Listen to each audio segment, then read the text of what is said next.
from YouTube, LinkedIn, Facebook. But don't worry about that because the question is only after the lecture. Okay. And we'll choose some questions, not all. You will choose for me or you want me to choose? What do you want? Opa! Pessoal, tá vazando ao vivo no YouTube que está conversando. Tá. Era só o contador. Não. Não? De Não, um contador. Eu tô vendo tudo que está conversando. Só o contador. Deixa mudo, Ed. De um contador. Deve ter alguém com o áudio do YouTube ligado. Pronto, desliguei.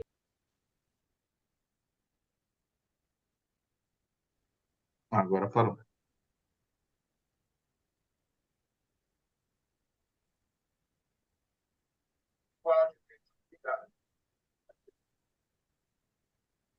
Acho que agora parou. Tá bom. Não, continua ouvindo. Agora tá uma música.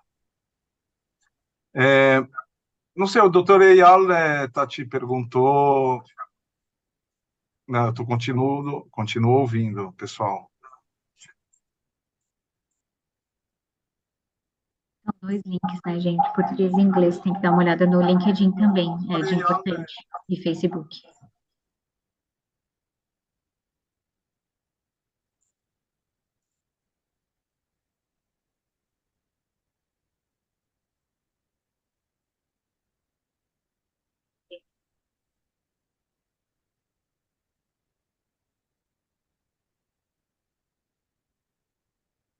O doutor Eyal perguntou das perguntas.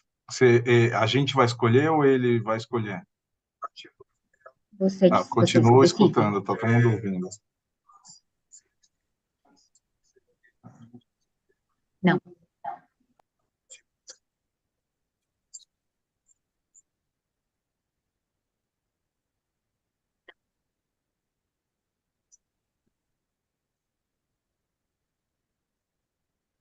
אילן, אתה תבחר את השאלות או שאני?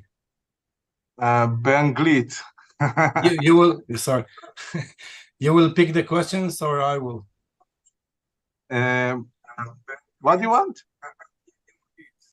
If you are comfortable, because the question you put in the monitor, not all the question, only. Super.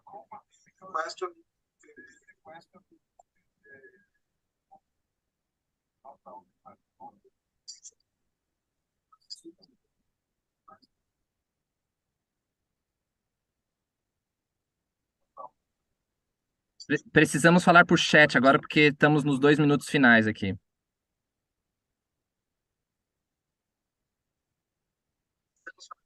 Agora, porque estamos nos 2 minutos finais aqui.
Bom dia, bem-vindo, mais dia de conhecimento. Good morning and welcome. One more day of knowledge fostered by 3Con. Today is August 29th, 2023. Muito bom. That's great. Nós hoje temos convidado. And today we have a very special guest, a very special speaker. But before that, I'd like you that have not subscribed on our channel, subscribe so you can see everything that 3Con has, always bringing knowledge in technology. And if you like this video, enjoy and share it. And before starting, I'd like to invite our CEO, our director, Genivaldo Araújo, for the initial considerations and welcoming words. Genivaldo, good morning. Good morning, Ilan. Good morning. Thank you so much, Ilan. First of all, I'd like to thank all of you for your attendance on this event. This event we prepared very carefully. This event is in a very important year, 30 years of our foundation, of our company, 3Con. Thank you so much for your presence. I'd like to thank Ethan Magal supporting us, putting up this event, and of course, especially Dr. Ian. Thank you so much, Dr. Eyal, for sharing with us your vast experience, your knowledge.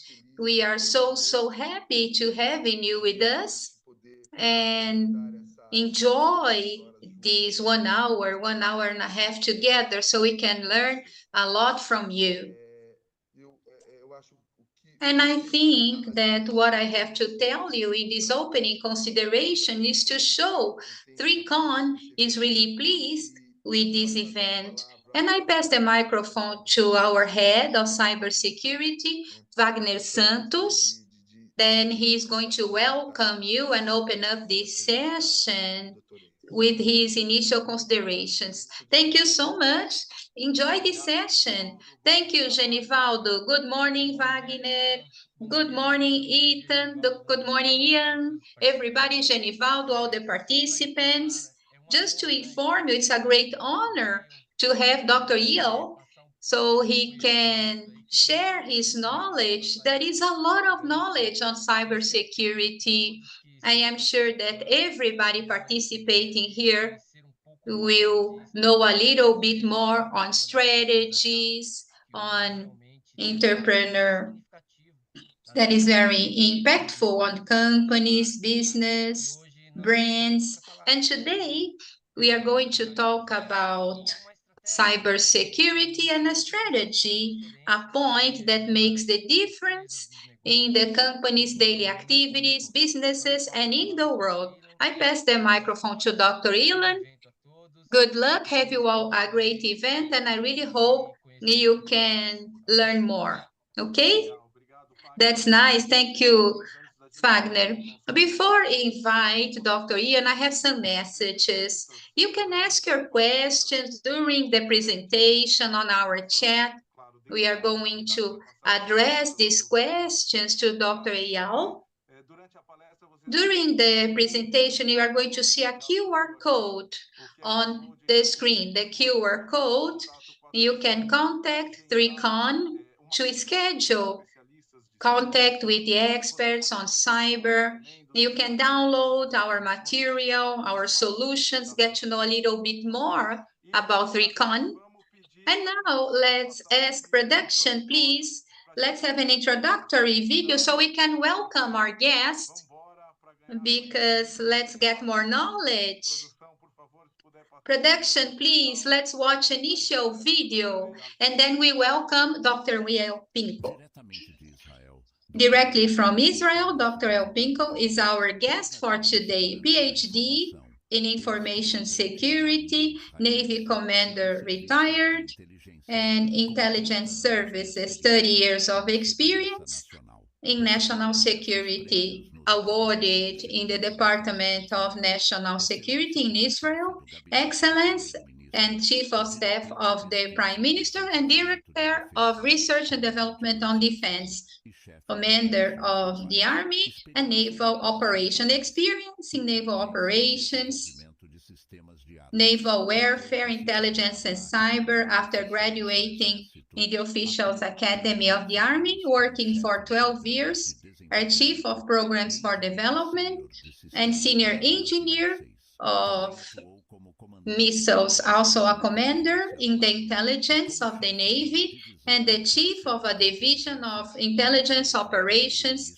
in the cabinet of the First Minister Israel. After the military career, Dr. Eyal was senior consultant for almost 3 years at the cyber consulting company. He holds a bachelor degree in electronic engineering and 3 master degrees with honors in political science, management, and organizational development. Holds PhD from the Barila University. I am RS Research Center President at the University Barila in the Strategy Begin Sadat Studies. So we had a technical failure on our video.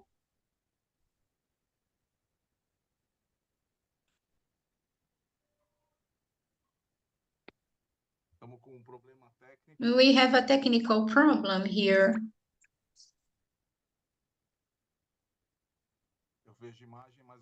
I see the images, but it's okay. Let's stop the video and welcome Dr. Eyal. Thank you very much. Dr. Eyal, welcome. Thank you. Thank you very much. The floor is all yours. Thank you. Thank you We for are this. looking forward. Thank you for this warm welcome, and it's my honor and privilege to be here. I will just share my presentation. So how it was said at the beginning, I will in the next 1.5 hours from now, I will start to give you a very wide angle of cybersecurity, to speak really about cybersecurity. And I hope that at 9 o'clock in the morning, you are not in this position, but if yes, I will try to do my best in order to wake you up. I know with that more than 1 hour, it's tough, even rough sometimes, but I will try to do my best in order to do that. I will speak about cybersecurity in a way that you should understand that cybersecurity, it's not an issue of IT guys. It's not an issue of chief information security officers, what we call CISO. Cybersecurity, it's an issue of the CEO, of the managers of the company, because cyber, it's not a technology issue. It has technological ingredients, it has technological components, but it's not technological issue.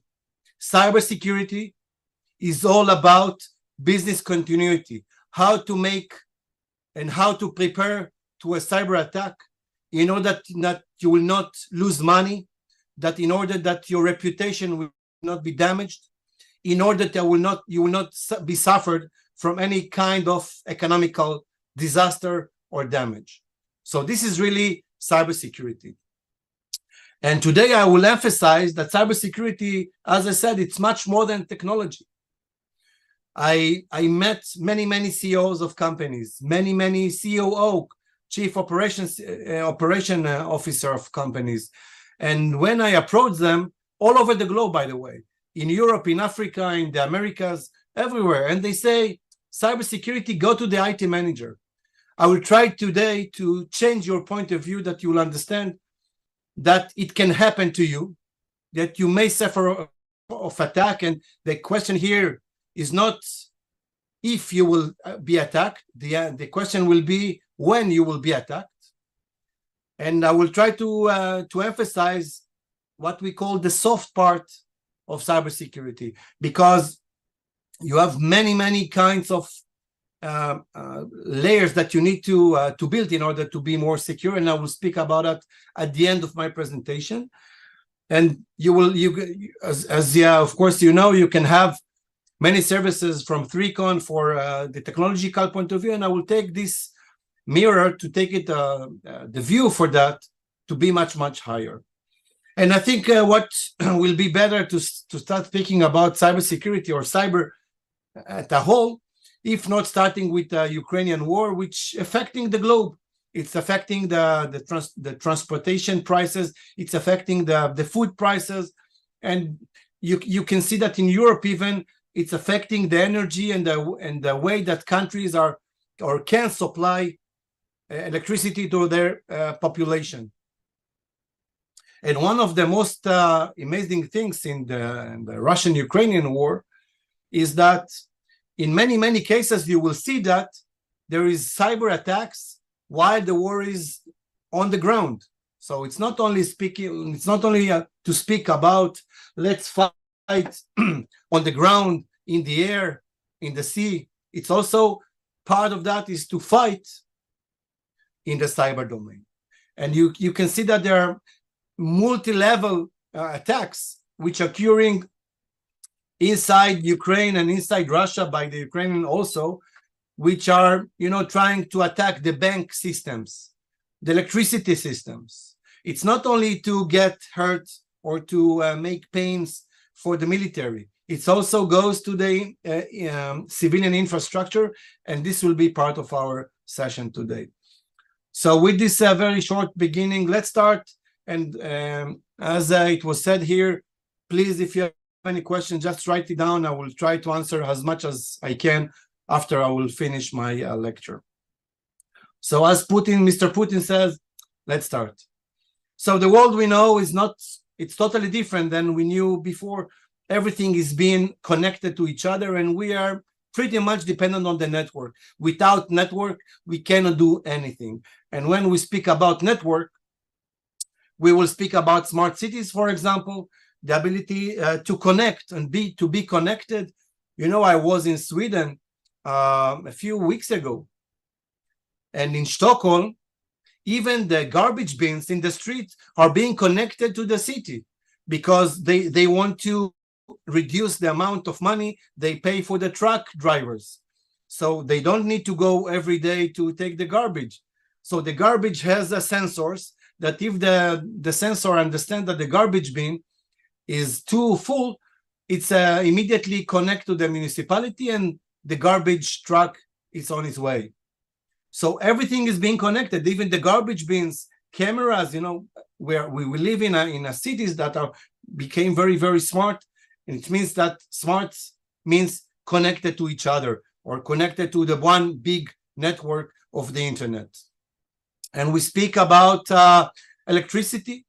We see a lot of attacks against the electricity grid in Russia, in Ukraine, in Israel as well, in the US. It's not an issue of let's wait for the war, because every day you will see the numbers of attacks. There are huge amount of attacks that are being made against power grids in order to shut down the electricity. The water systems are connected in the internet. 1 year ago in Israel, Iranian attack was made against the water system. What the Iranian was trying to do is to change a little bit the components of the water with the chloride that is over there in order to kill people with a different type of mixture in the water. Just a water system that is connected to the internet. Just because of that, it can be done. At the end, everything went good and nobody died, but it's a risk for sure. Our traffic lights, our cars, everything connected to the car, to the internet. You see, for example, we have a leasing car, and we have application on our phone. In our phone, we can know everything about the car, where it is, if somebody bumped into it, even though the car stands in the street without anyone inside. It can show you how was the effectiveness of the engine, how was the fuel consumption, and more and more and more. And of course, also the leasing company knows it. What does it mean? It means that the car is connected to the internet for your phone, for everything. And we see that in the last year or so, there were many attacks against, as a hobby, sadly say, against cars like Tesla, Toyota, and other cars. So the cars are also part of the internet. Just imagine to yourself if a criminal organization or any kind of terror organization wants to shut down a country, it can attack the cars, and it was proven more and more times that it's doable. It's not a dream. It's not a fantasy. This is here. This is a threat that is here and was proven that it's possible. So also, of course, if we speak about transportation, I don't know from which sectors you are, but I'll try to open as much sectors here that you will see that everything is possible and nothing is a dream. Trains that were hacked by hackers all over the globe again and again and again. Even aerial transportation, in the US, a few years ago, there was attacks from the inside of the aircraft in order to shut it down. So just imagine to yourself when you go on board a plane and you connected with $10 or $13 to the Wi-Fi network, you can go inside the cockpit and the pilot's systems. And sadly say it was happening in the US a few times just as a hobby and people to show that they can, just because of the ego part of that. And of course, the maritime transportation that was hit more and more. Only 2022, more than 500 attacks the whole year during the whole year against the maritime transportation. And I know that Brazil is a huge country dealing with maritime transportation. Just imagine to yourself 10 cyber attacks against the maritime industry every week by week, 10 attacks per week. It means that it's almost 2 attacks per day. It's a huge amount, and this is being done in order to steal information, in order to shut down seaports, because of a lot of motivations like terror attacks and criminal motivations as well. Last year, an attack against JBS. JBS is one of the largest meat producer in the US. For 2 weeks, almost 2 weeks, 10 days, JBS network was shut down.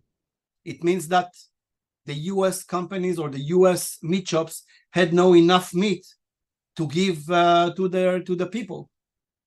Just an attack against the JBS, just in order to take money, to steal money from them and to extort them in order that they will pay. Only a meat shop, only meat network of supplying maybe I will say that the good thing in that, a little bit in a cynical way, is that they are also delivering meat for McDonald's. So maybe some of the people just had some relief with that. But seriously, another attack last year against the Colonial Pipeline Company in the US, shutting down the ability to transport and to sell gas, fuel for more than 1 week in all the US states. Imagine to yourself just a cyber attack that shutting down one of the largest fuel company in the US for 10 days. This is terrible. It means that after a few days you don't have any fuel and the country is being shut down. The Americans suffered for that. It's not, once again, it's not a fantasy. These are real events that were occurring, and while I will open this perspective of cybersecurity, you will see that I will give you examples from the real life, how things were done over there. Our money, we have applications for our credit cards or our debit cards, bank accounts, over our phones and tablets and all. When I speak with people about that, people say, hey, I have a cryptocurrency. Nobody can go inside that. It's secure. I have 12 words passwords. Nobody can crack it down. But in 2022, more than $70 million were stolen from cryptocurrency wallets that were installed on cellular phones, because there are totally perfect patterns and methods in way that you can steal money from cryptocurrency. $17 billion were stolen last year from crypto that should be the most secure one, which are, I'm sadly say, not secure. Our healthcare services and systems are part of that also. Everything in the network. 1 week ago, a very large hospital in Israel was shut down because of a cyber attack. Totally shut down. There were nothing over there for 1 week in a very large city near Tel Aviv. The hospital was shut down for 1 week. 1 week, no services from their hospital. I meet a lot of people all over the globe, and then they tell me nothing will happen to us. Nobody cares about us. Why it will happen? But I hope that this presentation will a little bit open your eyes. I will give you a lot of examples of how cyber attacks are occurring and how industrial espionage is being made, how your secrets are being stolen, how your database of clients is being stolen, how your IP, intellectual property, is being stolen and being used by others.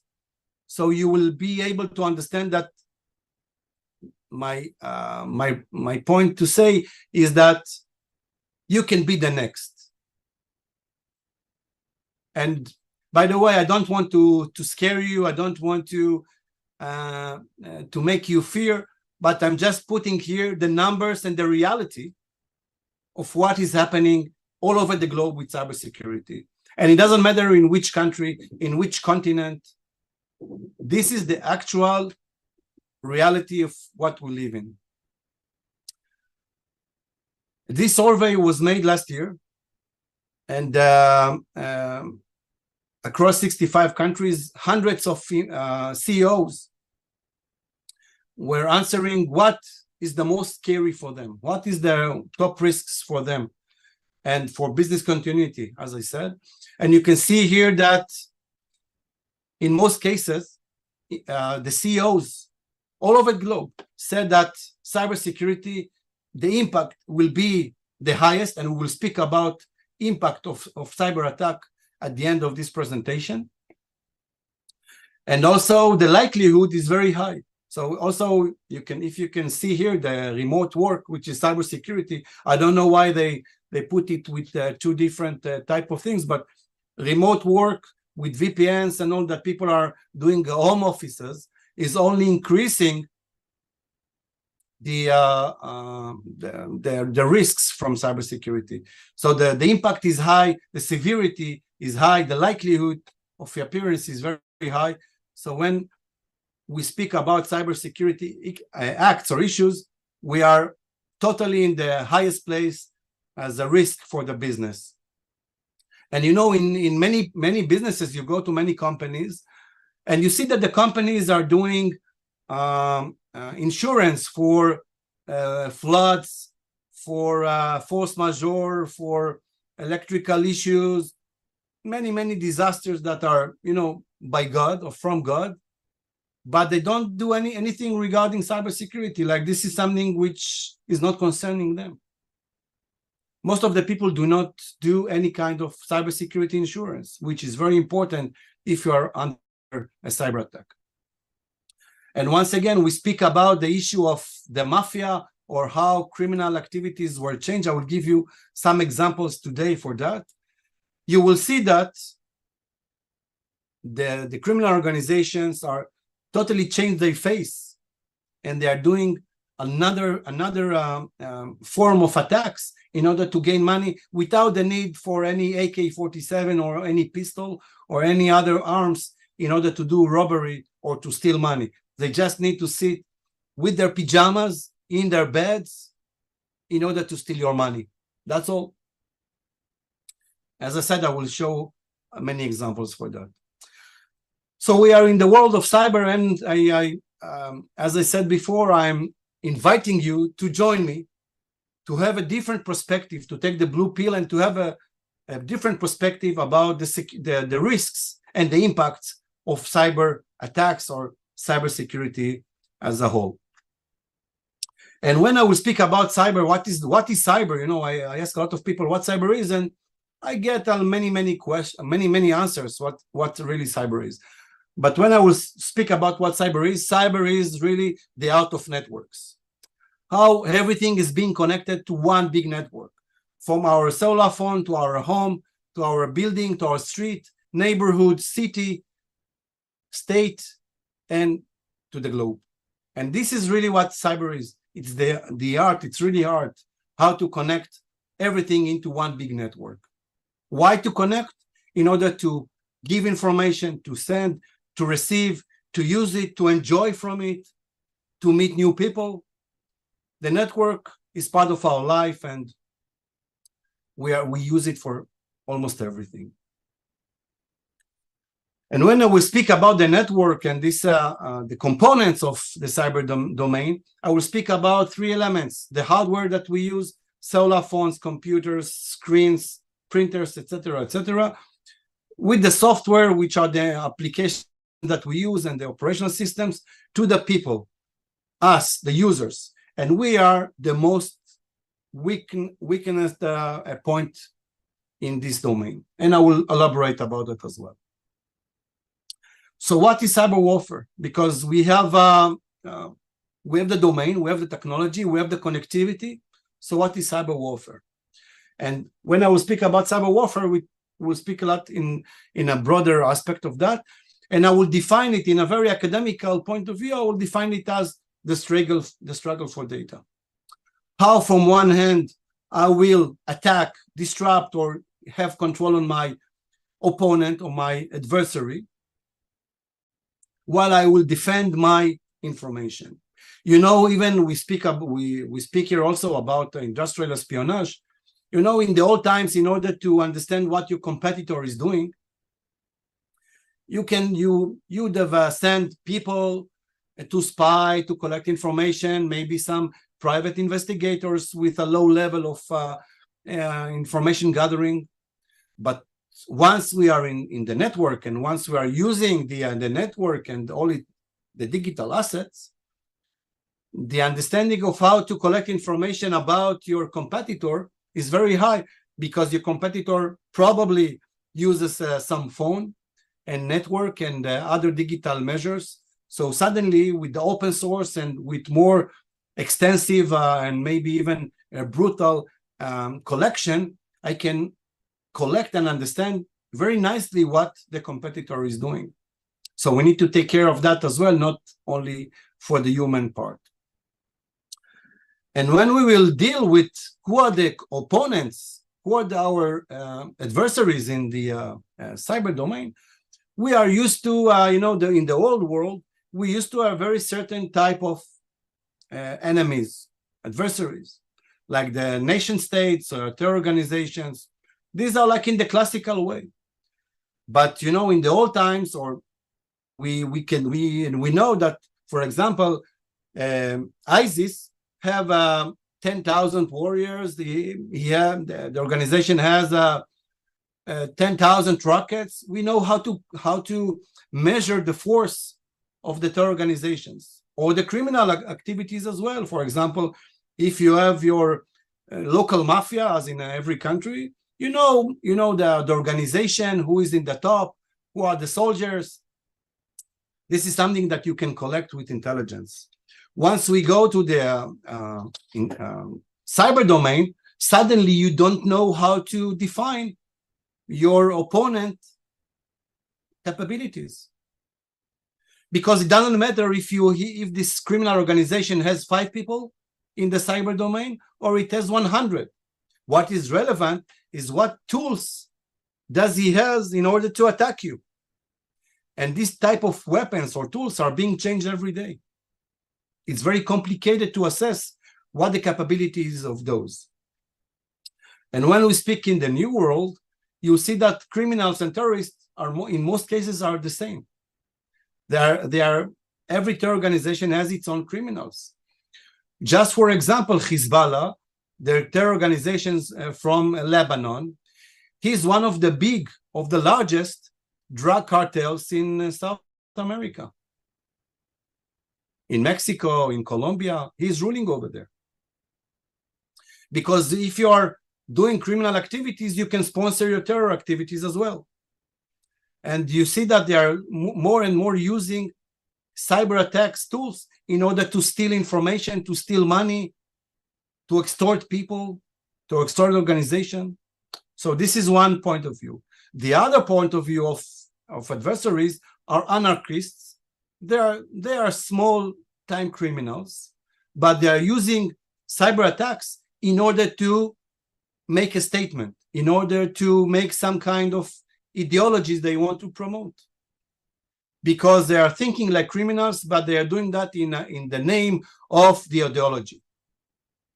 For example, the picture that you see here is an organization called Anonymous, is attacking a lot of countries, or many democracies, just in order to give some freedom or ideology by the ideology. For example, they are attacking Russia because they want to help to stop the war and that the Russians will go out of Ukraine.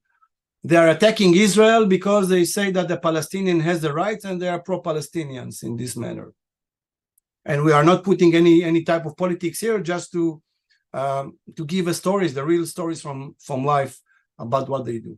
So they are criminals and doing criminal activities of cyber attacks, but in the name of ideology. The other part are amateurs, and amateurs are performing cyber attacks just like criminals, but with less capabilities and with other motivations such as ego. They see that as a challenge. So it's basically, they don't consider themselves as criminals, but they totally do criminal activities in the network. Last but not least are the insiders. The insiders, the employees, are the most critical assets, and they are the most critical adversaries of the organizations. And the insiders can go both ways. It can go from one way to the issue of that they are exposed to what we call social engineering. I will speak about it later, which means that they are being manipulated by the attacker in a very innocent way. They are doing things they should not do.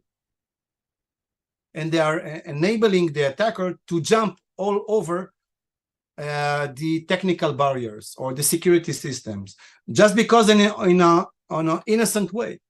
They just don't understand what they are doing. They don't understand the consequences. They don't aware of the risks and all. And they helping the attacker to go inside the organizations.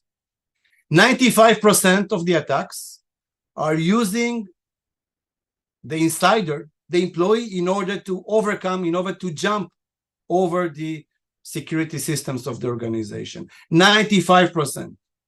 It means that if you want to promote a cybersecurity, you need to have the technological barriers from one side, but from the other side, you must have the awareness training for the employees. The employees must understand what the risks, what they should do, how to recognize a social engineering against them. Otherwise, they're collapsing the organization. The other part of the insiders are the ones that are not doing anything which is innocent. They understand what they can do, what they cannot do. They understand the system, the digital system, the information system of the organization. And using this knowledge and experience, they are taking advantage of the systems and they can rob and steal from the organization. We had in Israel a case of an excellent bank worker. She did an amazing job. She was awarded with many awards of excellence about her work in the bank. But one day, her father told her, "Listen, Esther, your brother is in big trouble. The mafia is saying that they're going to kill him if you will not pay." Esther wanted to save her brother, and she knew exactly what can be done and what cannot be done with the bank systems. So easily, slowly, she stole every day a little bit, a small amounts of money. At the end of the day, after 3 years, she stole from the money without the bank noticed. She stole $250 million. The bank, after 3 years, collapsed. Her brother was saved. She was sentenced and she's in prison, but the bank collapsed. just because she knew how to manipulate the systems. She knew what the security guy will check. She knew him very well, and she knew how to manipulate in order to steal. So the insiders, at the bottom line, are the worst enemy of the organization. And we need to, when we speak about cybersecurity, taking care of the eternal threat of the insider is a very important layer that you should implement in order to be more secure. With employee reliance, with systems that are detecting anomaly in the employee behavior, in awareness training, there are some envelope of security measures that you need to have. So when we speak about cybersecurity or cyber domain, we used to speak about, in the past, about different types of weapons. We usually spoke about sophisticated and expensive weapons, even sometimes about inclusive or exclusive weapons. But when we speak about cybersecurity and cyber warfare, we speak about ability to attack you very fastly with cheap, even free tools. We are doing part of the things that that you should do in order to check your systems is to do penetration test. Penetration test, it means that somebody from the outside, which you pay him and you give him the permission, is testing as a hacker, is testing your system to see that if there are any holes over there. This is basically a hacker that is a legal one, is only act legally in order to check your systems. And he tries it really but nothing which is theoretical, everything is very practical. And they are training like that to penetration testers, or what we call white hackers, in order to take someone that doesn't understand anything with that and to give him the basic tools and the basic capabilities to do this penetration test. You need 1 week of training. 1 week you can be a basic or a rookie in a cyber penetration test. It means that you can have, if you're a fast learner and you can learn, you can be a cyber attack in a very low cost, very fast. This is imposing huge security issues on organizations. And as you can see here, the profits that are coming from that are huge, are high. $1.5 trillion profits from sitting in bed with your pajama and attacking others. It's a huge market. So that's the reason that you're also part of the potential victims for a cyber attack. And if we'll see, for example, if you ask me how many cyber attacks are there, Check Point, which is a security solution provider, is monitoring cyber attacks daily, day by day.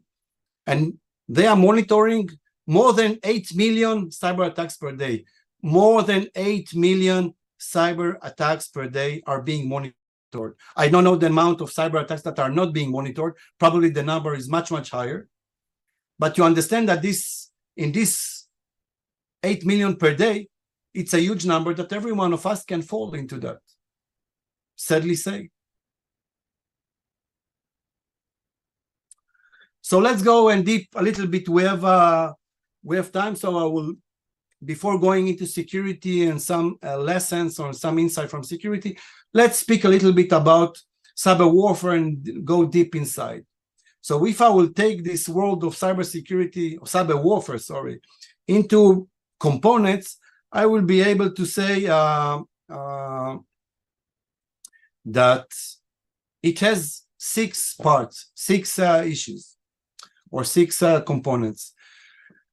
First is the influence. We are not saying, we are not used to say that, but part of the network, or part of the ability of the network, is to have influence on other people. We are listening to, we are reading Facebook, Twitter, Instagram, etc., etc. And we are totally exposed to everything that we hear over there or see over there. So part of election processes, part of marketing issues is the ability to influence via networks.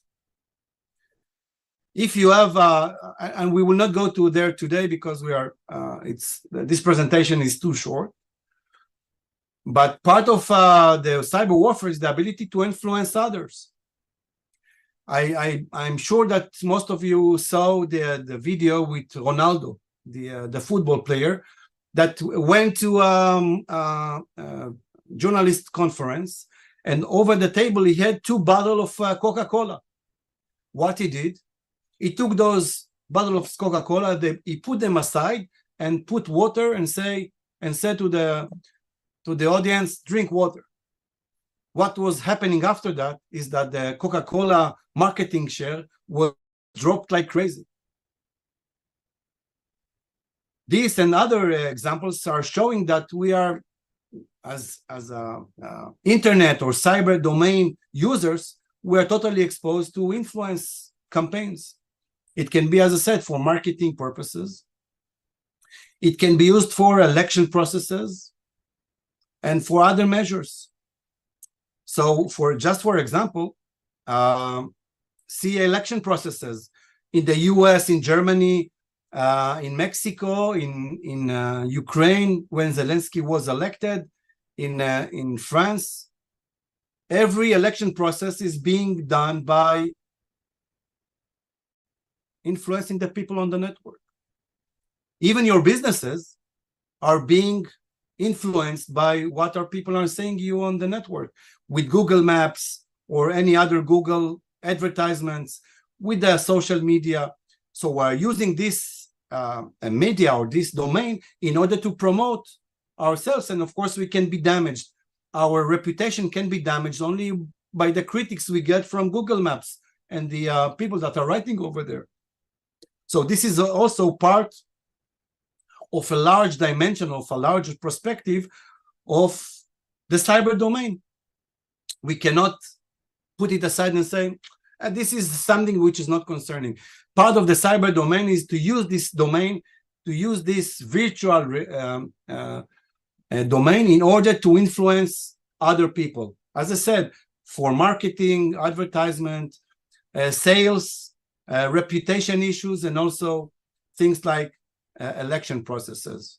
You can see, as just as the finishing for that, is even the most important part of the cyber warfare during the Ukrainian war was the part that the network was used in order to influence the other side. The Ukrainian did it against Russia. The Russia is doing that against the Ukrainian, and it's globally.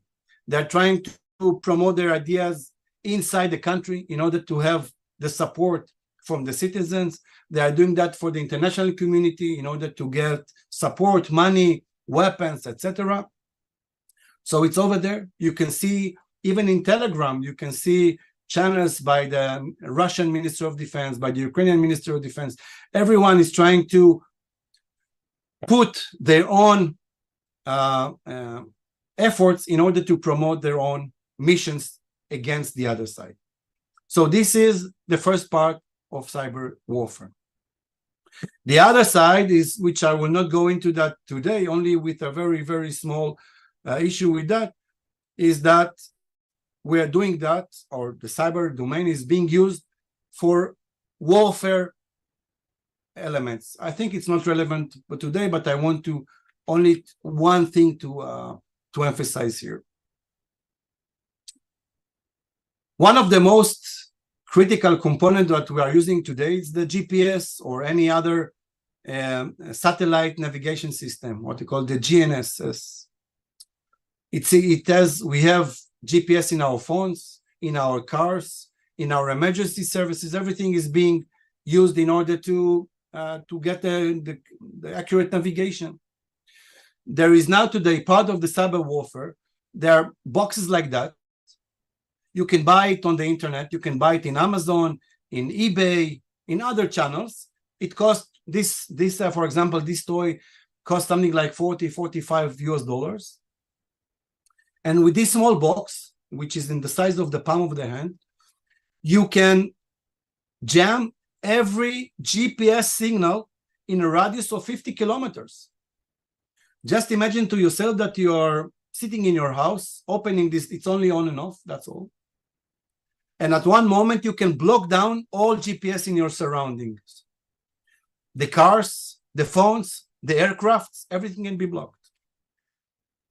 So we are totally dependent on that nowadays. Nobody knows what I told my my son, which is is very young. I told him that once upon a time, in order to navigate, we had a map book in our car. When we navigated by the map, he was looking at me surprisingly. What the hell are you saying? You have Waze or Google Maps. So we are totally dependent on that, and this is part of the threats that are coming from the cyber world or cyber warfare, also for our systems that are dependent on location. And if we will speak about the issues of crime in cyber warfare, so the crime has changed its face totally. And we will speak a little bit about that today. I will emphasize in the next 15 minutes a little bit more on that you will see how criminal activities are being changed or changed already that can hit you or can harm you severely. So there are many kinds of cyber crimes, a lot. But I want to emphasize a little bit of them just that you will see things and how you can be very easily a victim of those attempts. You, of course, and your businesses. One of the most critical things is the identity theft. All of us, we have identities. We have identities which are our credit cards or debit cards.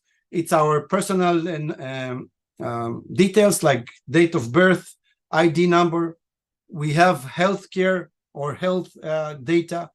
We have economical data, and everything is being stored on our phone, tablets, laptops, everything is over there. So once I will be able to steal your identity, I can do a lot of things with it. I can go to a bank and open a bank account. I can take a loan. I can use your credit card. I can do a lot of scams and frauds using your identity. And it's very easy to be done. So let's see a movie for 30 seconds and we'll continue with that.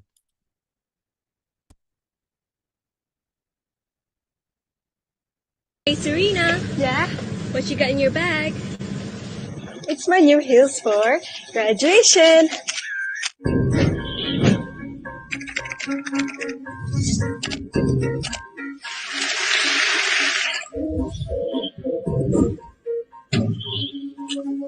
Good morning, guys. Guess what day it is? It's my birthday.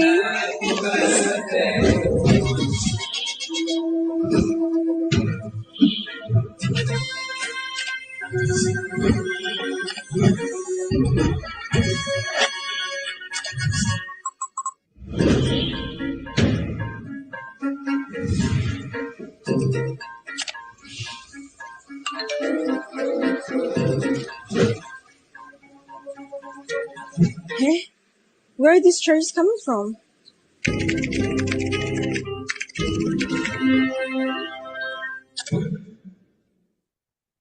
So you can see that only while with sharing your birthday and other personal items in Facebook, LinkedIn, Twitter, Telegram, whatever it is, your identity can be stolen.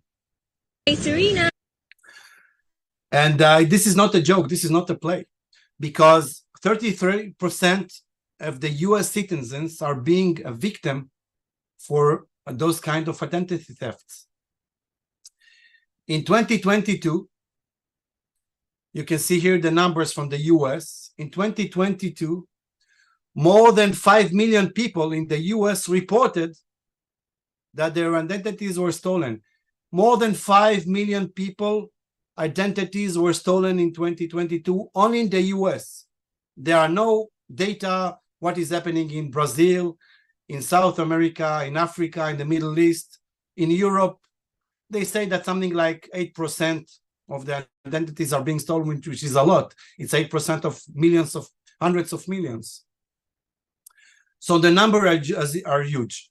But maybe in order to balance it a little bit, something like 40% of those people, it's only a theft of a credit card, which is okay. You know, it's a headache for 2-3 days. You go to the insurance company, they give you the money back. Okay, you have a new debit card. Okay, after 3 days, you're okay with that. A little bit headache and everything good. But almost 60% of those guys, 60% of 5 million people, their identity were stolen, which means their names, ID, and everything else. And you will see in the next few slides what can be done with that. It's a terrible disaster, really. So I will leave it for a second. I will go back for that in the next few minutes. Another type of crime is what we call website cloning. It means that somebody is duplicate your website and is operating, he or she, of course, operating a duplicated website and is stealing money from your clients that do not understand that this is a different website. In Israel, we have a music club which is running a lot of shows. The name of this club is Zappa. Zappa, Z-A-P-P-A, the Zappa Club. A year ago, somebody cloned this website and called this website Zappa with 1 P. Instead of Zappa with double P, Zappa with only 1. And people went into there, you know, by mistake. It's like when you translate from Hebrew to English, you can fall with 1 or 2 P's. You don't really understand or you don't all the time understand which is 1 P or double P. And people put their money over there in this Zappa with 1 P, and they stole a lot of money and sold nothing, no tickets, only by, taking 1 P out. And this is not in Israel. This is an example from a UK, a website that was supposed to sell winter coats and winter shirts and all, only taking the money from the clients without supplying anything. And these are two coronavirus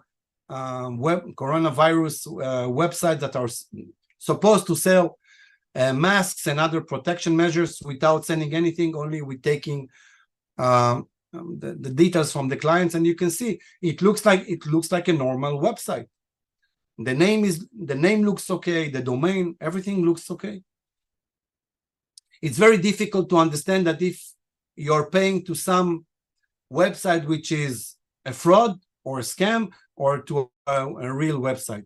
It's very, very hard to distinguish between them both, and you need to be very aware of what you do. Usually it's better to go there using Google and that to see if the website is okay, because once Google is approving a website to be a real website and not a scam, you will see in the Google search, you will see a green V sign that's saying that Google checked it. So it's better to go there and not type it by yourself, or not of course click in any link. The links can be suspicious or malicious one, so you need to be very careful with that. Another thing which is very nice market over there, saying that cynically, is the market of stealing databases from companies. This is a huge market for that, a huge market that people are stealing databases, only getting inside because you can buy databases with a lot of money. It's a huge market. So companies are being hacked or only to steal the databases and to sell it in the dark web. So and you can see here, for examples, you can see here data leaks of information and credit cards and identification card and driving licenses and all. We speak a little bit here and there about industrial espionage. So part of that is if you want to buy information about your competitor or they want to buy from you, there are huge markets in the dark web that you will see in the next 1 minute from now. The huge amount of databases that you can buy, and you can also order a cyber attack in order to steal your competitor information. This is how industrial espionage has changed its face as well. So let's go to the darknet and speak about it for a few minutes. Dark web was invented, by the CIA, by the American Central Intelligence Agency. It was created by them during the 90s with the understanding they need to communicate with their operatives all over the globe. And if you want to communicate with your agents that are running all over the globe, you need some kind of communication measure that will be totally not exposed, that will be totally encrypted. So they used the infrastructure of the internet. It cannot be disassembled from the internet in order to create the system that we know today as the darknet or the dark web, which has the same foundation of the internet, but it allows you to be totally anonymous. Nobody knows who you are, with whom are you speaking with, what you do, what you buy, what you sell. Everything is totally anonymous. We have no time for going inside these technical issues, how to explain it, but this is part of the internet. And in order to go in there, to go inside, we use a system that the name is Tor, T-O-R. You can install it with your Google Store or iPhone Store. You can install it on your phones, on your tablets, on every measure. It's very easy. You download it, 3-4 minutes of installation, and you can go inside the darknet. And once again, once you go there, you're totally anonymous. As a criminal, as an academician, as a terrorist, you can do everything over there in a very anonymous way. Once again, we have no time for going inside the technical details, how it's being done, but this is what the systems allows you to do. And what you can do over there is to do searches, which are being used, or to do that using some kind of browsers, very similar to the Google that we know. But you can see here, if you look on the screen, you can see here the green lines. These are the names of the websites in the darknet. It's a little bit different from what we know from the regular web, but this is the way that you can search and do everything very similar to there.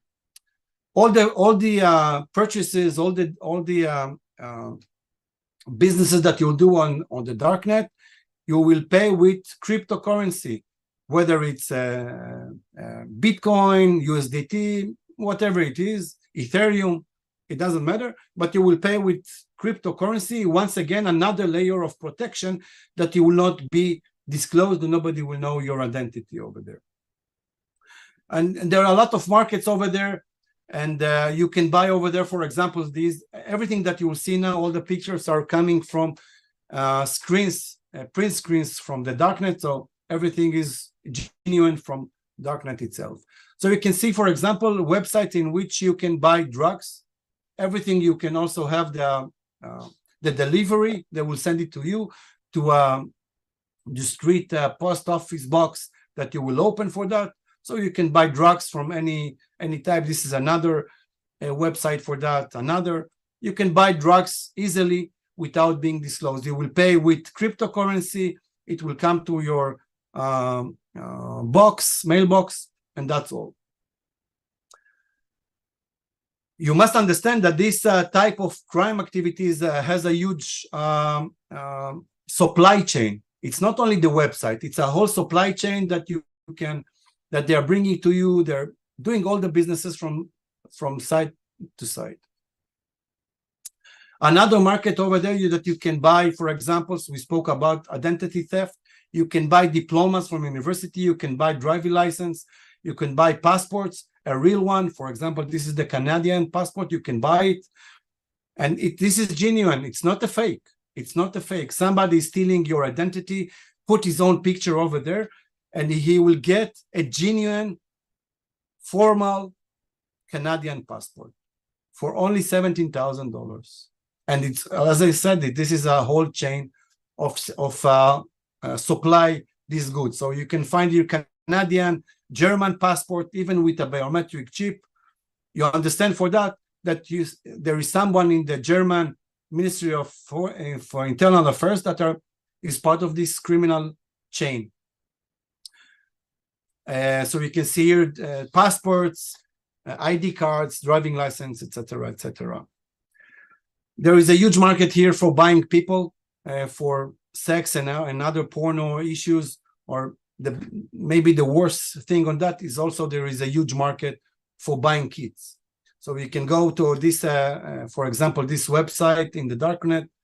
You're choosing your kid, the color of his skin, hair, eyes, gender, age, everything, and somebody will kidnap the necessary kid, and they will bring the kid with all the documents that are being needed for that. It's became a huge market, especially in the US, that are people are being bought here, and this and other websites, and it's crazy things. Once again, I spoke before that about databases. You can see here that you can buy a lot of databases. It's about your competitor, about anything that you want. It's a huge market as well here. You can buy information about databases. I said that before. And of course, once you're being attacked in a cyber, your secrets started to be exposed. And speaking again about industrial espionage, you can find a lot of information about your competitors and about yourself as well over here. Depends if you're under attack or you've been under attack in the past. It really depends. There is a huge market here for buying weapons. Once again, you don't need to go to any favela or any store or pirate store to buy weapons. You can go there anonymously, buy everything: bullets, ammunition, knives, guns, AK-47, sniper rifles. You can buy everything here, and it's a huge market as well. Everything, once again, is anonymous. It's being smuggled. It's a whole supply chain.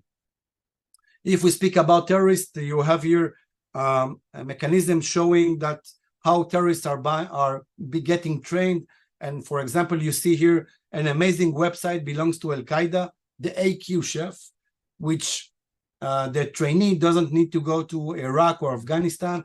They just need to go inside in an anonymous way and to make the bomb in the mother of your kitchen. It's always, I like this website because my mother does food that also always explode. So I feel very similarity with Al-Qaeda, how they feel when they assemble bombs in the kitchen.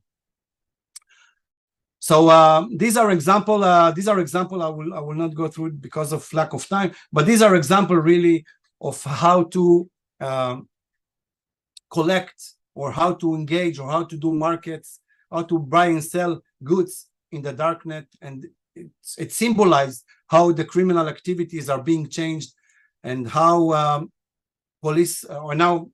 criminals can be stayed until today. They can stay anonymous and do things that nobody can track them. So another part of that is the exploitation, information collection. I spoke about it during all the last hour as I'm speaking, but you can see there are many measures in order to collect information about yourself. In another lecture, we can speak about how I collect information, how we can collect information from your application in your permission without doing any violation, everything legal. And every application that you install collects by your approval, collects information about yourself, everything, what you do, where you are, with whom you speak, what are you using, a lot. And of course, once again, we don't have time today for that, but it's a huge market for buying the information from you. As we say, if you are using a freeware, a free application, it means that you are the goods, you are the product. And there are many applications like that, even Truecaller. I don't know if you know what it is, but it's an application that you install over your phone. And if somebody is ringing and you don't recognize it, it's immediately pop up his name, his identity, so you don't need to be bothered who is calling you. Of course, to do that, in order to do that, it's take everything from your phone. What we call, it drinks everything from your phone. So you're just exposing everything you have on your phone in order to have information about the one that is calling for you. Once again, everything is legal. Last but not least with that is what we call then the game we call Angry Birds. Probably the people around my age will know what I mean. with this game, very popular game, became a movie, a series of for kids, and notebooks, bags, a lot of things. And this game was developed by the CIA, by the NSA, sorry. And it was published by Snowden Cases, showing that the American intelligence agency developed this application just in order to collect information about people all around the globe. And it became very rich only because of this application. So all the applications that we are using, everything we use is being used to collect information about us. We are totally exposed.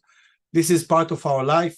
We enjoy the technology. We enjoy very much the connectivity and the endless capabilities and potential of what we can do with the network. But from the other side, we are exposed. That's the black and white in living in this world and the connectivity. And of course, every use of the social media, as we saw in the short video, everything, all the applications are being collecting information about us. Just in order to squeeze over time, a little bit about attack. When we speak about cyber attack in a very holistic point of view, we are being attacked in order to somebody to have information about us, to shut our systems down, to jam our system. There are many reasons why to attack. But what I want to emphasize here is the cyber attack. It's not an issue of 30 seconds. It's not like we see in Mission Impossible that the guy stands near an elevator and immediately can attack. It's not going like that. A cyber attack process takes half a year. It's a long process, being based on intelligence gathering about the victim, about understanding the best way to attack, and of course, about technological way, how to implement the operational way. So it's a long process being based on intelligence, and a very long process for that. So I don't have a lot of time, so just to, in a very short, what are the attacking vectors? So, you know, there are thousands of ways how to attack, a lot of ways. Or just to put them into families of attack before going into speaking about technological issues. And once again, the industrial espionage nowadays, in order to steal your information, your IP, your databases, your clients' databases, most of those operations nowadays are being conducted over the network. And you saw some of the examples in the last hours. But the classical way of attack, it's what we call the brute force attack, technological attack. I want to attack my victim. I will try to guess his passwords, his username. I will try to take over his website in a very direct way. The problem for the attackers in this way is that the technological barriers are very difficult to come over. If I will put a firewall, if I will use a SOC, Security Operations Center, which is monitoring the organization 24/7, to perform an attack will be very, very difficult. So the average attacker will do everything in order not to tackle, in order not to attack the technological barriers. He will do everything to avoid it. That's the reason to put technological barriers is very important. Technological security measures, I mean. So what they will do, or a human operation, which we spoke about it already, to manipulate the employee with so what we call social engineering, which means that we are manipulating the motivation of the victim in order that he will do something that we want him to do and he doesn't want to do. It can be made by a phone call, by some other guy. It can be made by a malicious email with a malicious link. There are many ways to do it.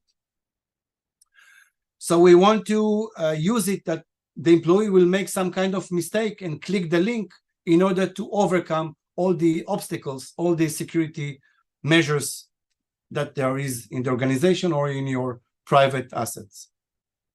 So this is the second way to do it.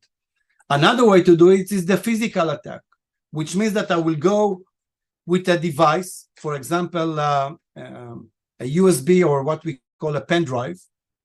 And the cleaning lady, after you will go out from your work, she will put it inside your computer. And then you can overcome the barriers with a physical attendant, a physical touch with your network. That's the reason when we are building a cybersecurity, it's very important to have the physical security guy with us in order to build the gap or to build the wall that will allow us to not to get attacked by the physical domain, that the cleaning lady will not be able to do anything with our computer after we went home, or in other examples. And I will show you an example for a keylogger in a few minutes from now.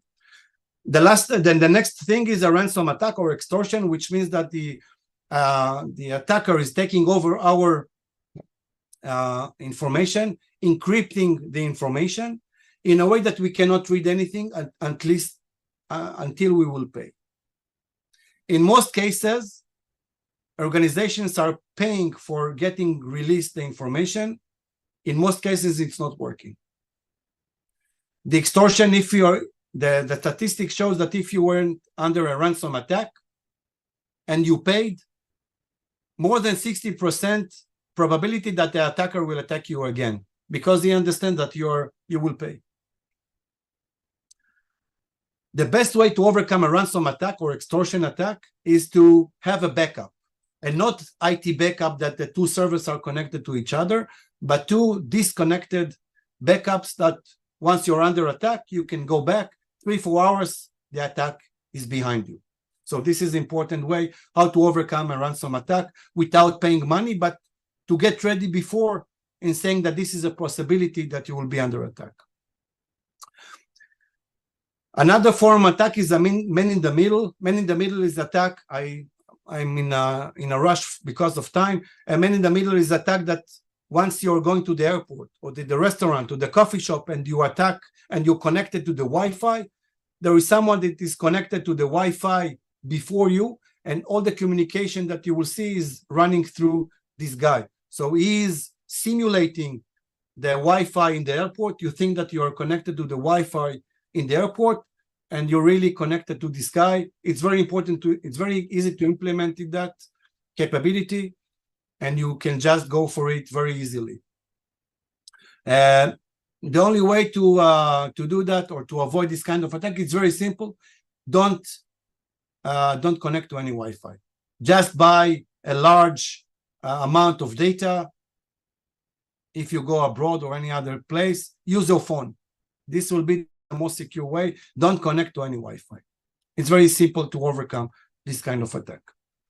We just need to pay money. The other way of attack is a supply chain, which means that I'm not attacking you directly. I will attack your supplier. So, for example, if I know that you have a lawyer, I will attack your lawyer because you have a trust relationship with the lawyer. So if I know your supply chain and I will attack your lawyer, once you understand that you think that you are speaking with the lawyer, but you will speak with me. So in this way, I can attack you via your suppliers. Once again, I'm using the trust that you have between you and the suppliers. I'm attacking the suppliers in order to attack you. Just for example, for that, 2 years ago, an Iranian port was shut down. How it was shut down? Somebody understood, some intelligence agency over the globe understood that the Iranian port is using a terminal operation system, a system that runs all the port, that is putting the software for this port. What they did, the attacker is just attacked the terminal operation system, and from there it went to the port and the port was shut down. So this is an example for a supply chain attack. Last but not least is denial of service. Denial of service is an attack that somebody wants to annoy you and is shutting down your server or your website just in order to crack your reputation. by sending a lot of information for a very long time, and this is collapsing your website or your server just because of too much information. And once again, it goes in order to kill your reputation and causing your reputation damages. This is an example for short examples before I will conclude with the security issues. This is an example for a malicious email that was sent to me. A lady that was not existed. She said, I'm a handsome guy. I had to believe her that I'm a handsome guy. And she sent me an email, say that she saw me and she wants to connect. And she sent me, this is my picture, see? But the picture that in this mail was with a virus. So if I would press the picture in order to see her beauty, I was attacked by this picture. So this is an example of a very classical social engineering human operation in order to manipulate the victim to do wrong thing in order to overcome the obstacles, the barriers of security. A supply chain attack, just to show you, this is a keylogger. Once you go home, the cleaning lady can take this out, the plug of the keyboard, and to put this element, which is very, very small. It's in the size of your finger, smaller than the finger, and by that it can take all the information that you extracted or you type in your keyboard. And this is an example for a physical attack or a supply chain attack as well.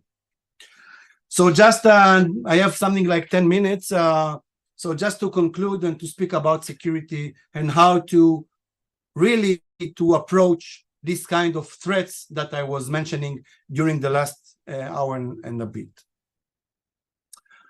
So there are many types of security measures, and we need to understand that if you look on the world statistics, more than almost 80% of the organizations do not acknowledge or aware that they're under threat, and they say it will not happen to us. We don't care, so we don't need to be prepared for this. It's not relevant for us. And you see that 70% of the organizations that were under attack were just shut down. They don't know how to. It cost them a lot of money. It created damages that they don't really know how to tackle, how to go and deal with that. And and I said many times this lecture that cybersecurity is not about technology. Cybersecurity is about business continuity. It's about business resilience. It's all about money, because once you're under attack, you will lose money. You will have a reputation damage because your customers will understand that you, because of you, they are exposed. The databases of the clients were stolen. You cannot give them services. The clients will leave you. They understand you have problem. So it causes economical damage as well. You can see, once again, an example from Israel. A very large insurance company was attacked. It was the attackers started to extort them, to ask for money. They didn't pay. So what the attacker did, he was releasing information about clients of this information. After 2 weeks, the clients moved away. They stayed without clients. The company collapsed. It was a 30 years insurance company, very solid one, with a lot of money, with hundreds of thousands of customers. All the customers went out. They stayed without money. It was collapsed only because of cyber attacks. So cyber attacks causes economical damage, direct or indirect. It caused reputation damage, and it also is causing legal exposure. Because if you go with GDPR or any privacy issues, once you're being attacked and the database of your clients is being exposed, you're going to have many damages and legal issues with the government or with any other authority. So cyber attacks cause not only shutting down or jamming your businesses, but they're only causing you totally severe economical damage, public or reputation damage, and legal exposure. That's the reason that I'm saying that cybersecurity is not about technology. It's about businesses. And when we speak about cyber crisis life cycle, you know, the crisis can come very fast, but the recovery process can be sometimes years, months, and weeks ahead because of the business point of view. That's once you're under attack and your stock market is being crashed, it will take you a lot of months to wake up or to go back to businesses because of that. So we need to take it into consideration when you speak about cybersecurity. So it's a time to wake up, to understand that we need to build a solid cybersecurity strategy and to implement it, as the Americans say, to put the money where your mouth is. And there are some strategies that you can implement. You can say that it will not happen to us and everything will be okay. You can say that I will not do anything, but the government will pay for everything, that if something will happen, and you know it's not a reality. You can say that if somebody will happen, I will put this on the public, on the insurance, but you know the insurance company will not pay you if you have no insurance or if you didn't do the right things in order to be safe. So you need to prove the cyber insurance company that you did everything in order to be secure. And if you did not do it, you will not be able to get any money. You can have a lot of technology, layers of technology, but we spoke a lot today about that the average attacker will do everything that he can in order to overcome the technology. So you must have technology, but you need to have more layers of security, not only technology. So the main strategy, the main idea of bringing cybersecurity is to work with 3 layers. First one is technology, to bring the firewall, the security operations center, the SOC that is monitoring the organization 24/7, and another security layers. This is very important for technology. But you need to have 2 more pillars, 2 more layers. The first one is preparedness, how to be more prepared, which means that I'm preparing myself to be attacked. For example, by writing regulations or procedures, what to do if there is an attack. To do some trainings every year or every half a year to the managers, that they will know what to do if there is an attack. In the Israeli bank system, every bank should have by law, every half a year, a war game in which they are simulating a cyber attack, and all the C-level managers are doing everything to play and to see that they know what to do if there will be a cyber attack. Another layer of preparedness is, for example, employee reliance, to see that the employees are not imposing danger or threat on the organization. You have to deal with employee awareness training, like the training that we do today, that the employee from the average or from the junior to the most senior will understand the dangers, and they will know how to recognize a phishing or a social engineering attack that somebody is trying to get their pass to the systems. And preparedness should be also physical security, because we saw that the cleaning lady should also have access to your systems. So the preparedness layer, which is much more than that, should emphasize and should be focused how the organization will be prepared for a cyber attack. And with that, with this preparedness process, which is ongoing and never stopping process, the organization will reduce the probability that some kind of attack will occur from one hand, and from the other hand, he will know what to do if there is an attack. So the preparedness layer, which speaks about organizational point of view, human point of view, employees, supply chain point of view, will reduce significantly the probability that you will have an attack without technological issues, only the soft thing in that. And you will be will prepare. For example, one I just spill it here. For example, controlling the supply chain. If you have a lot of suppliers, you want to be sure that they are secure as well, because you will not be able to suffer an attack that will come from your supplier.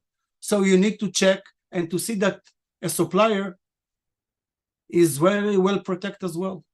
You will, for example, in the Israeli government authorities, if you want to be a supplier of governmental agency or governmental ministry or governmental company, you must to have cybersecurity measures. Otherwise, you will not be able to work with them.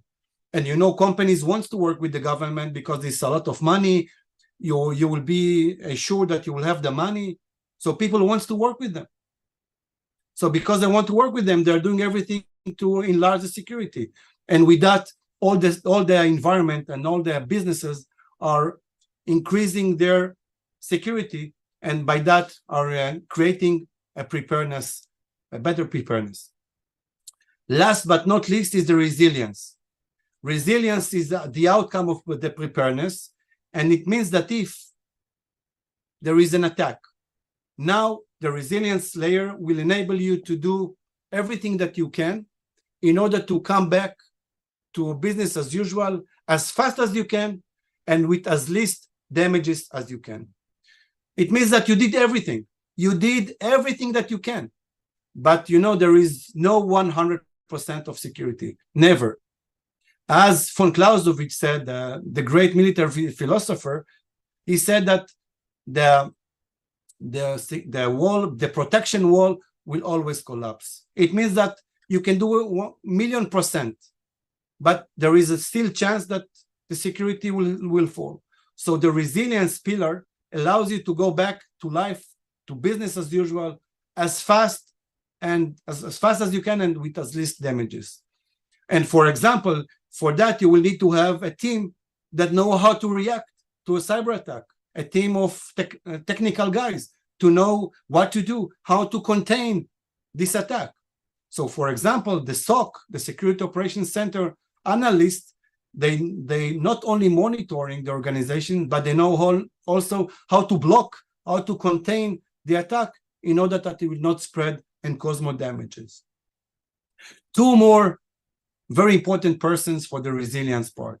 One is the PR guy that knows how to promote and how to say the right things to the public, to the authorities, to the stock market, that you know that the reputation will not be bad for the organization, not to get hit, not to get an impact for the reputation. So this is a very critical guy in the resilience part of cybersecurity. And maybe the most important guy, if you're under attack, it's not the technical guys, it's not the PR, it's the attorney of law, it's the legal consultant, it's the lawyer. Because the lawyer can save your reputation.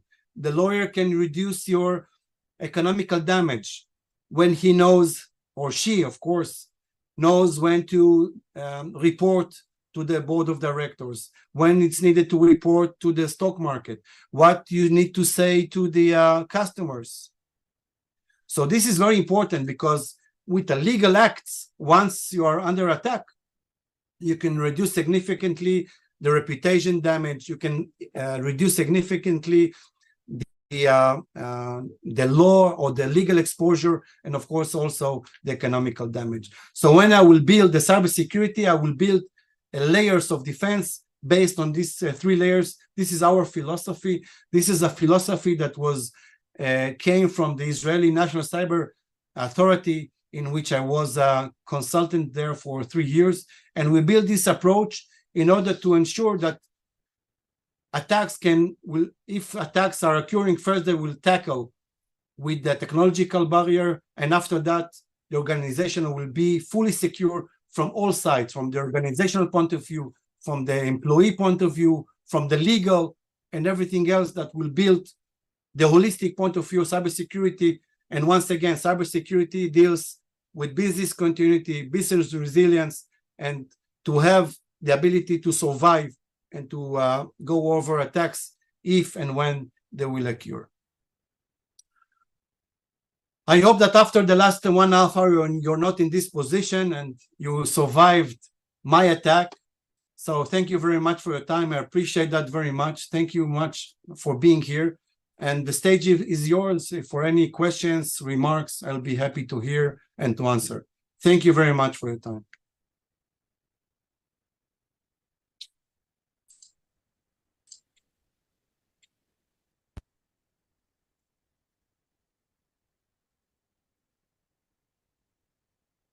Muito bom. That's great. Dr. Eyal, Dr. Eyal, palestra. magnificent the presentation. In fact, Estou querendo uma segunda palestra. I want a second lecture now. Com a diretoria da Maybe let's talk to 3Com board next month. The topic about information collecting from the app, this reaches the world because there is no age. Children, young people, adults, elderly people. Yes. I'd like to use this opportunity. Please put Wagner back with us. We are having some questions, Q&A to Dr. Eyal. People are sending questions. Before that, I'd like to ask the production to put on the QR code on the screen if you want. You can read the QR code. And if you are on your cell phone, on the video description, you can access our platform, download material. We had a question talking how to protect, what is the best system? You can contact us. I say that, Wagner, Dr. Eyal, correct me if I'm wrong.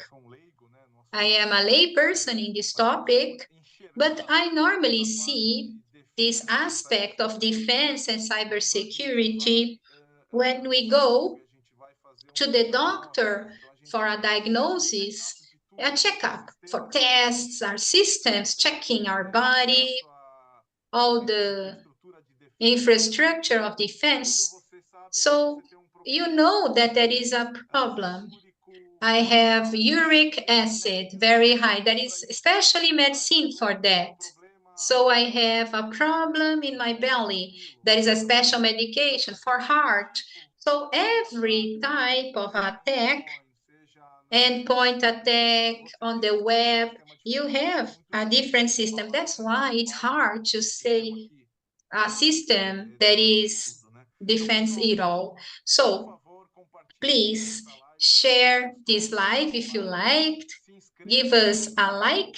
Subscribe to our channel. We are going to receive information. We have Talk Innovation every month talking about new technologies. Wagner, before pass to the questions to Dr. Eyal, would you like to say something about it? Feel free. Yes, yeah. Excellent, this presentation. For business, for daily activities of companies, and the topics are very encompassing, different sectors, different examples, different attacks. So we understand that it was very clarifying, this lecture. We see on the comments people saying good things, praising, good lecture, excellent, this lecture. So it adds lots of value. And more importantly, business clients showing the pillars and the pillars of cybersecurity about people, about processes, technology, bringing security, and also protecting the companies, people, the legislation, business, continuity of business, supply chain. So it was really clarifying and really fast, adding lots of value. I understand that to everybody, and we are here for you if you have questions. That's nice. Dr. Eyal, I need to say, while you're talking, I put Angry Birds, I remove Angry Birds out of my cell phone. First question. José Carlos Milanes have a question. When we hear about internet security, we imagine that is necessary lots of understanding about information technology. Do we need to understand about information technology? Is it real or a myth? It's real. Once once you have information, and the information is your property, and with this information you can change the world. You can do businesses, you can do personal things. We are in at the age that information is everything. It's everything. And as you said, as Ilan said, you go to a healthcare system with that. You're doing a banking system. You're doing everything with your information. So this is one side. The other side is that criminals understand that as well. So if they want to make money, they don't need to go anymore with pistols to the bank. They just can penetrate the bank or your wallet on your phone to steal money. And they can do it with their pajamas in the bed. They don't need to expose themselves to a firing gun. They don't need to be exposed personally. They can stay anonymous in their bed and rob your money. And this is, you saw the money. You saw the amounts of money. We speak last year about $17 trillion that were stolen like that. So the way to make money is to steal information. So that's the reason we need to secure the information. This is our businesses. This is our life at the end of the day.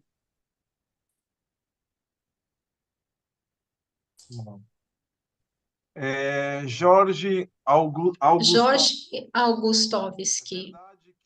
Is it true that in the Israeli army, cyber formally is a fourth force? Is it a force? The Israeli perspective is without, of course, saying any secret information. Everything was published. The Israeli perspective, by the way, like the American, like the Russian, like even the Ukrainian, even the Iranian, is the cyber efforts are part of a military efforts for many reasons, and we saw that in the Ukrainian war. The Russians are attacking electricity facilities and water facilities and transportation and banking as part of the military process in order to dismantle the home front. So also in the Israeli perspective, cyber force is from one side to secure the information assets, and from the other side to create military achievements as part of the whole war.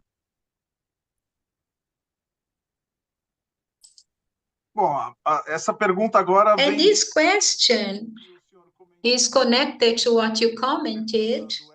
A question RC Bonades. Is it true that Prigozhin, the military group Wagner, was involved in cyber attacks? The cyber perspective in Russia, they call it hybrid warfare. Hybrid warfare is a Russian doctrine which saying that from one hand we are attacking in a normal conventional military while operating with soft power, which means that we are doing actions without, I'm speaking by myself, but it's a Russian perspective, of course, and that we are attacking with things that can achieve military goals, like psychological warfare, diplomatic warfare, even with the Russian church, which is part of the influence network of the Russians. Part of this soft power of this doctrine is to attack with cyber, on the cyber domain. So what the Russians are doing, they are using not only GRU, not only the military intelligence agency to attack, they are using civilian forces to attack in cyber. So Wagner force has its own cyber wing that are doing attacks for the government. You have attacking groups, they called APT 28, APT 29, APT 30, etc., which are civilians that are working for the Russian intelligence to make cyber attacks, that if someone will say, the Russian can say, this is not us, these are civilians, this is not part of our military. So in the Russian perspective, a hybrid warfare, which uses civilian forces to carry out military and diplomatic goals, are part of the doctrine.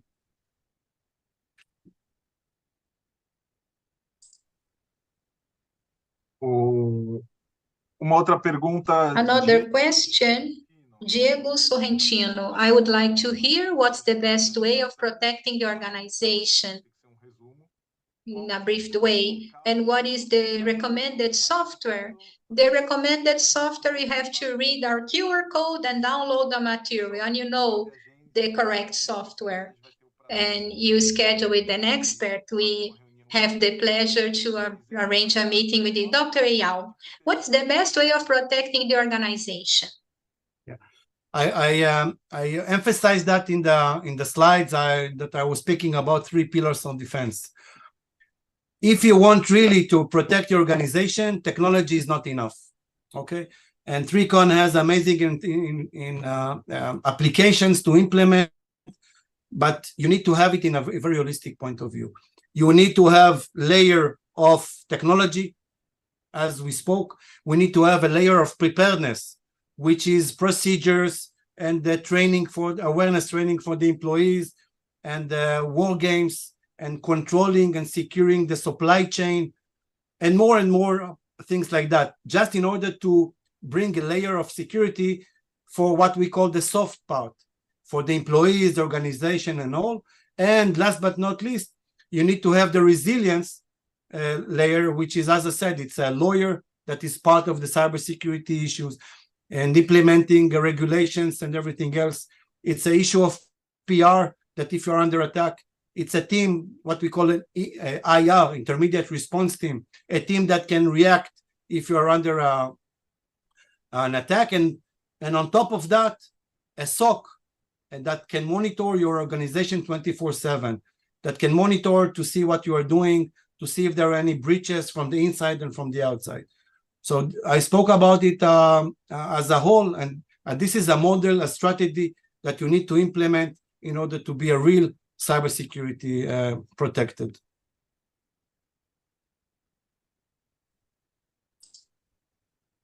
Uma outra pergunta aqui do Another question, Joaquim Fernandes. Interesting. Why we use Internet Anonymous? Why can we use Internet Anonymous? Who is the interest? The big search providers? I'm sorry, I didn't catch the question.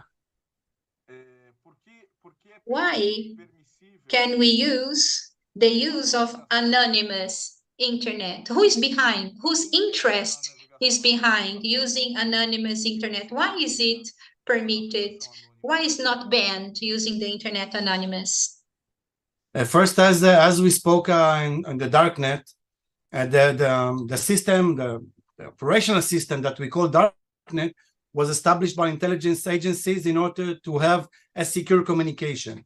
But more than that, it became a very public, and there are people that are saying that the information in darknet, it's 10 times more than the internet.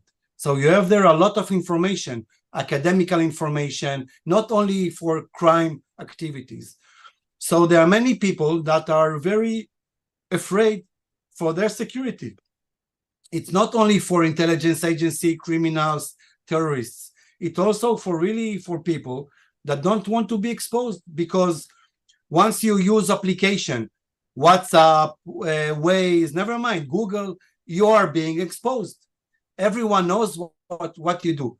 You know that when you open an application and suddenly pops up an advertisement about things you spoke or you just Google. This is not by chance. This is not by God. This is because every phone is being monitored legally. Okay, it's totally legal. And you're being used in order to promote things. This is just a machine to create more money legally. So there are many people that don't want to be exposed, don't want to be that people will have their information. So they are using the darknet as well for regular purposes, just not to be exposed.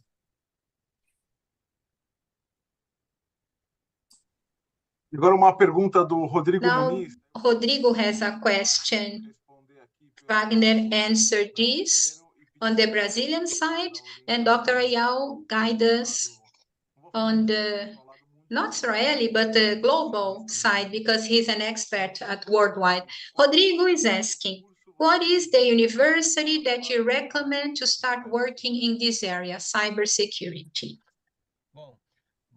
Well, good morning again. Normally, information security professional is information technology bachelor, and after this he starts specializing in cybersecurity area. And currently we have post-degree courses and other courses to specialize this person in cybersecurity area. Normally, that's the pathway in the academy that we have, the professionals, our business partners, and people who work with us. Dr. Eyal? Okay. As a one that come from the practical world for more than 30 years, and as also academical point of view, I think that I don't know what is in Brazil. Okay, I can say that what is happening in Europe and in Israel, it's very hard for me to say about Brazil. But in the European perspective, in most cases, as Wagner said, there's universities that are people that comes from the IT perspective, that are going into like a cybersecurity expertise. This is one, and the other channel is for academies that are colleges that are providing what we call vocational studies. So it's not academical, but it's a professional point of view when they're getting from zero to a cybersecurity expert. They are expertise that, like we call it CISPP and other expertise. Some of them are very, very hands-on, like a SOC operator or analyst or a PT performer, what we call the white hacker. And there are things like which are looking into the organizational point of view, the profession, as we call it, a CISO, a Chief Information Security Officer. So there are many channels about cybersecurity. There are also experts about only how to make cyber crisis management, which is another profession. So there are many professions when you say cybersecurity. I can know only in my head, I can run through 7, 8 totally different expertise. So it really depends on what you feel like, if you want to go more technology or more soft thing in cybersecurity. And there are many ways to teach them. Once again, I don't know the Brazilian landscape in that. I can speak only about the European one. So this is my point of view. Legal. Nice. Unfortunately, we run out of time. Just one more question. There are several questions. And then we pass Dr. Eyal and his contact for more answers. Question, Tai. In addition to cybersecurity technology, what is the role of the awareness to prevent attacks like phishing, social engineering, and how can Israel approach cybersecurity in society in general? How to raise the awareness for the employee, for example? The Israeli market is totally different by the company, by the type of the company. So there is no answer for that. So I will say that what will be the optimal way. Okay, the optimal way is first to do training. Once the employee comes to work, start working in a place, to do an awareness training on premises when he starts. When he leaves, by the way, as well, he or she. Okay, I'm sorry for speaking in a male language, but also for a female as well, of course. When he leaves the job, as again, to see that he's not stealing anything from the company. I spoke a little bit about industrial espionage. It's important to see that the employee didn't steal anything. And there are many cases like that. We should put it on the table and speak about it. On top of that, what is better to do is to make an awareness training at least every half a year, at least. if there is a working place or a company which is very information driven, like banks, for example, I would do it every 2 months or every quarter. So at least 3-4 times per year. And on top of that, what is important for the security guy or the information security guy is all the time to promote awareness. So for example, if I will work in a bank and there is a case that in Brazil a bank was attacked, I will publish that in the work. Hey, this is a new story. This week a bank was attacked in Brazil. Be aware, this is what was happening. Be aware, you know, just by the stories that people will go into motions. And for the information security officer to do it, you know, once a week, it's one hour per week. It's not a real, I don't need to put a lot of power with that, but once a week to have this kind of promotion in the working email for everyone, it creates awareness, people are into it, and it's helping to decrease significantly the number of potential attacks. Agora, no quesito de educação. Education-wise, don't you think, doctor, that it's about time for the schools, universities, talk about it to students? Angry Birds, for example, at schools, TikTok and other apps to guide the students at school. The video that you showed us of the lady, how they collect the information of that lady, her house number, her address. I do not see ongoing this at schools, at least in Brazil. I do not know Israel, but schools in Brazil do not invest on it. Education of children, young people against these attacks. What do you think about it? You're totally right.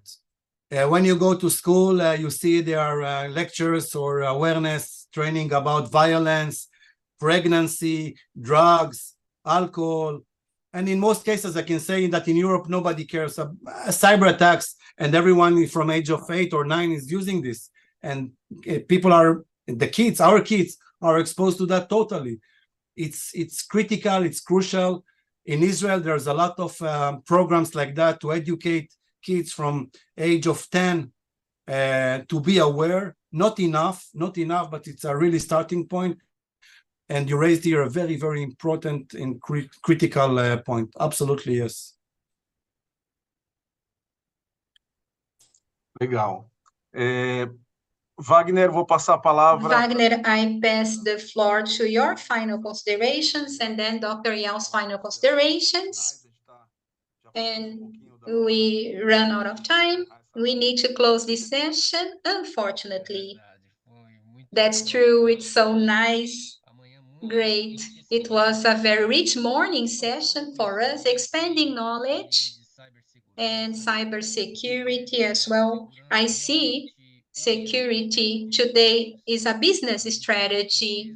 The companies need to observe security as an investment, because one day without working can be economic damage to that company. Just to give you an idea, a company that suffers an attack loses on the date of the attack 7.5% of their market value, stock market. Cyber attack costs average at a global level $4.5 million. So most of the times, the ROI is here. You invest 100 million, 1 million, and then you can make it profitable, blocking cyber attacks. And that's it, just to inform you. And thank you so much, Doctor. It's been a great pleasure to have you here with us. Thank you to all the audience that participated. And we are here for you. 3Com, contact us. We have a strategy for cybersecurity that is for business, focusing on 3 pillars: people, processes, and technology, that we do believe that will support your business, suppliers, the brand, legislation, and also about people, because all the tool and all the process, all the technology adds to people too. And we are here for you. Thank you so much. It's been a great pleasure to know you, Dr. Eyal. Thank you very much. Thank you, Wagner. Dr. Eyal, your final considerations. Yeah, okay, please. so I spoke a lot. And I'm very grateful and honored to do this presentation. And I hope really that, except of enjoying this long time, that you took something from it, and especially the pessimistic point of view that cybersecurity and information security, it's not an issue of some nice things to have, but this is something that you should have, because it's not the question here is not if you will be attacked, but the question is when you will be attacked. And I think Wagner said here a very important issue here, that cybersecurity, people are speaking about return of investment, of ROI, what we call ROI. And the managers, CEOs, and senior managers saying, okay, this will not bring us any money, the cybersecurity. So from one hand, they are investing a lot in information systems, in websites, in applications, in order to bring services, publications, information, but they don't secure those assets. And at the end of the day, the information assets, these are what the business has. This is what he has. And in order to continue making business, he must secure those assets. So cybersecurity, it's something that we see increased number of attacks every year, 7, 8, 9 million attacks per day, sorry, not per year. And you should be secure yourself, starting to secure yourself with a strategy to understand the threats, the impacts, the potential impacts of a cyber attack, and then to put in a very holistic point of view, security with technology, with the organizational point of view, with the SOC running. You need to bring it in a very holistic point of view, understanding that there are many threats, many attacking vectors that you should taking care of it. So thank you very much for your time. I appreciate that. I hope that you took some kind of thoughts, at least one. It will fill my heart with happiness and joy with that. Thank you very much. Thank you for your time, Ilan, Wagner, Tati. Thank you very much for hosting me here today. It was a pleasure. Thank you. Dr. Eyal Pinko. Dr. Eyal Pinko, thank you so much. This morning here in Brazil, afternoon in Israel, lots of learning. I thank you so much. I'd like to thank the creator of the universe. Nothing moves without him, and we are here today. I'd like to thank 3Com for this opportunity of being here today to learn more. Thanking you, our Department of Marketing, that took care very carefully of the details of this session, all the event, our commercial team helping us to communicate this on the media, all the collaborators, 3Com, our partner, that contact, helping us to bring Dr. Eyal. I really hope to see you next time. Dr. Eyal, with the lecture, it's always so rich. Do not forget, if you like this presentation, like it, share it with your friends. You may help someone to know more about it. Subscribe to our channel.